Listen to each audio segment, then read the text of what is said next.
Welcome to the Rim Break Rodeo. We hope this video helps. You start by gathering parts and tools so nothing interrupts the swap. Use a small flat pick or thin spudger to pry the seam, work slowly and feel for the clips. Once you see the housing lift slightly, make a shallow gap and run the pick around. This prevents cracking. Make sure to keep screws or tiny springs in a tray because you will lose them otherwise. You're now ready to expose the driver and wiring for the next step. Once the driver and wires are exposed, identify each conductor. You need polarity right away.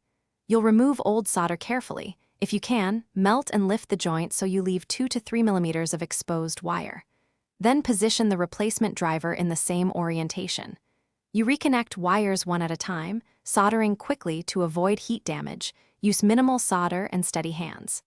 After soldering, you finish by aligning the housing halves and snapping them back together. If screws were removed, replace them snugly but not over-tightened.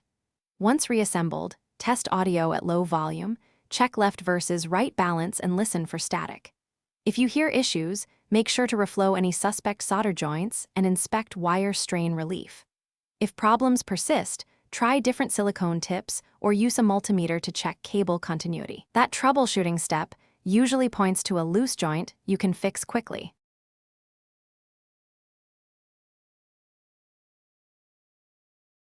Thanks for watching. Consider subscribing if we helped you.